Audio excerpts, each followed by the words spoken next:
Hello, everyone. I'm Sam Eckmann of Gold Derby here with Annie Weisman, the writer, showrunner, executive producer of Physical. And Annie, I really thought you had me really believing, like at the start of season two, that Sheila was just going to be fine and she was gonna, rid herself of problems and rocket to success. But boy, was that not the case. So can you just talk about why it was important to sort of like knock her down a few pegs and put her on that journey? Yes, thank you so much. It's really nice to be here with you. If only, right? If only it were that easy. I I think I thought in the writers' room and I, all kind of agreed that we had to be true to the reality of both, you know, the obstacles facing a woman at this in this time period, and also, they're pretty true today as well. Both, on all the fronts for her. We see her in season two. She's found a certain degree of liberation just in her connection to her body. But that's that aerobics brought her, and then also in like connecting to her sexuality as well.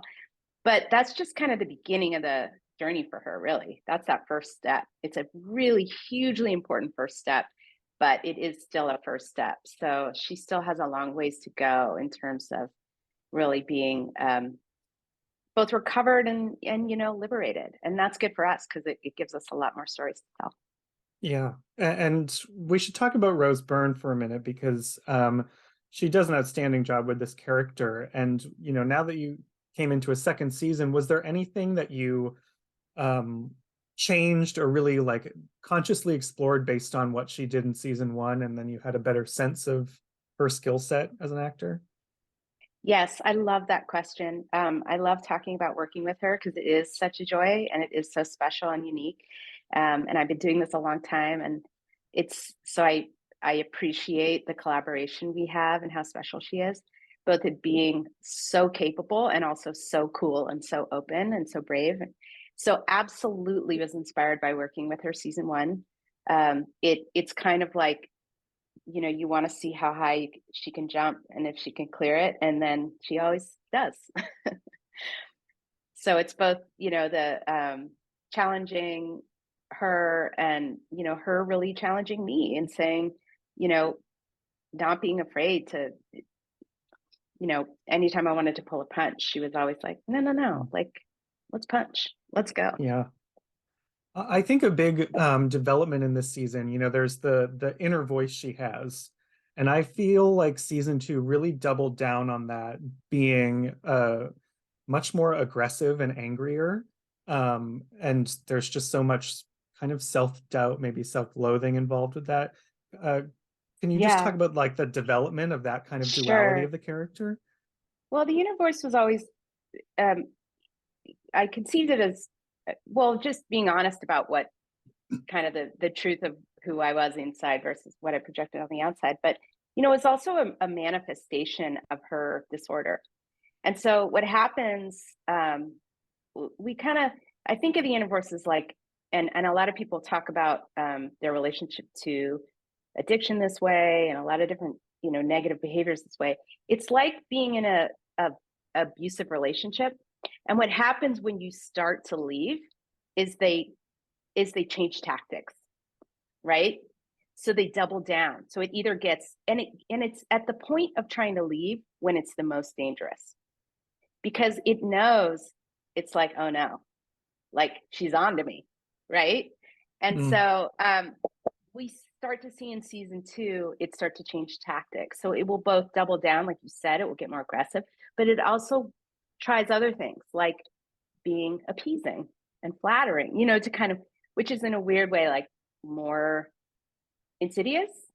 And so we'll see it before she really wrestles it to the ground. Um, Finally, it's not going to go quietly. yeah. There's a lot of the source of a lot of kind of dramatic tension in the show because at times it really wins the battle. Like it's really Mm-hmm. heartbreaking to watch her, in that scene where she blurts out basically what the inner voice would have said, like just saying all those nasty things to Greta. And you just go, no, Yeah, no. How do you yeah. do you worry in those moments of like, oh, how do you keep her as a protagonist that Yeah. everyone's going to get behind when she does something like that. Yeah. Well, I mean, it's one of the gifts of working with Rose because I think she inhabits all the complexity of it. I think like a maybe lesser performer would just go only for what is happening on the surface, like, oh, she's a bitch.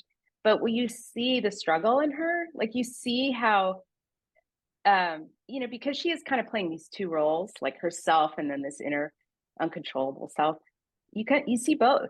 And I think it gives you such empathy. Like you said, you go, no, don't give into that part of yourself. Be this better part of yourself, and you root for that part to win. Yeah.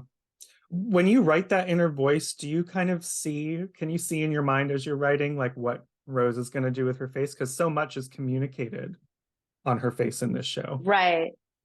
Well, we have a really cool process with it because I definitely write it, and I've gotten to know her so well, so I have a little bit of a sense of how she might play things. But then I'm really there the whole process. So when I'm on set and working with the director Stephanie Lang and with Rose, I see her do it, and then we have another process in post where we record it to picture. So she and I are in there together, sort of, and then we get a chance to calibrate it to the picture, which is so we get to, it's kind of a layer cake that we get to build. I also think one of my favorite dynamics you explored this season was between Sheila and Danny, because they go from like very hot to very cold, and it all happens in a really organic way, I think, in terms of that back and forth. What was your goal this season in developing that relationship further? Yeah, I think I really love exploring characters that you think you're done with, and like finding the empathy again. I love that challenge. And I think with Danny and with Rory Scovel's beautiful performance, there's such a heart in there. There's such like such a kind person inside of like layers and layers of really behavior that has been, allowed and encouraged by the culture. But so I love the challenge of, she's done with him, absolutely done with him, goodbye, done. And the challenge of him trying to win her back and change. And so that was our challenge this season, was of him saying like, God, I want to be a better man. And then watching him try and not maybe have all the tools necessary to do that, but really try, really give it a try. He does try. He really does try. And he yeah, I've always thought of him, I always sort of think of him as someone who, like, his flaws are not of his character, they're more of his circumstance. So it really is kind of watching him wrestle with everything he's been taught forever. And like, and that's a hard thing to do, like you said at the beginning of the season, like, oh, if only he could just be different, but it doesn't work that way, and we try to be true to that. Yeah. And when you think of that process of trying to refine the empathy for a character, are you like worried about like likability at all? Because I know for an audience member, like at the end of season 1, I was like, yeah, Danny is a tool. Like, it's probably good that she's gonna end this. But then you go, oh, I do maybe want them to find a way. How do you kind of negotiate that with the audience? Well, I really just come from a very intuitive place with it. If I'm going to I spend so much time with these characters, I have to love all of them. I have to, and that's how I approach it. And so I like the challenge of, bad behavior from a good person, and how do I find it? And, I'm not going to spend this long thinking about and writing about and shooting and editing people that I don't also really love. So I guess it's kind of a selfish thing on my part. I gotta love them all. Yeah. And this show, because I'm thinking of Danny, and I think Danny is the source of a lot of comedy this season. And I would say Physical is one of these shows that really kind of dips into drama and comedy. It's not quite clearly defined. Do you define it for yourself? Are you thinking in terms of themes like that when you write? I really do sort of a gut check on it of like, there are times when I wonder, is something, in the process in the writer's room, when we talk about stories, I really do a gut check in terms of our storytelling is dramatic. The stakes are dramatic, not comedic. And so I try to really hold it to that. And so like, we're not going to do a story whose only point is to, you know, hit a punchline. But the tone, there's freedom, and the tone is there are jokes and there's humor and there's a lightness to it, because that's just the way I kind of see life. And and so I don't know. That's how I see it, as sort of dramatic stories with some comedic tone. I like stories that matter in a real way, but delivered in a kind of funny way. Mm-hmm. And you're the showrunner on this series. So what is your trick then for making sure that tone, really continues throughout all the creatives and the writers? Um, being there for every part of the decision making process. Really, it's just my baby. I don't hand it off. So I sort of, I communicate that. It's what I do with the show throughout, and it's really with everybody, with all our collaborators. It's like giving a sense of what the tone is, and it's a lot of conversations with everybody that we work with about what it is, what it isn't, giving examples from, and it gets easier and easier as the show continues, because we have so much, we have a lot to point to now. I think it was difficult for me at the beginning when I was making it up and it didn't exist yet, to continually explain to people what it was and what it wasn't. And now I just have the great, good fortune now of having it exist. And so like, we've just finished editing season 3, and that's been such a joy, because it gets to continue to evolve, but people have a better sense of what it is and what it isn't. Yeah. I think one of the things that this season did really well was negotiate the like shift to a new location for part of it, actually a couple new locations, which always introduced big new personalities. Like you have Murray Bartlett in there, who does a Yeah. great job. Yeah. But sometimes some series aren't able to, successfully navigate that because it, changes things too drastically.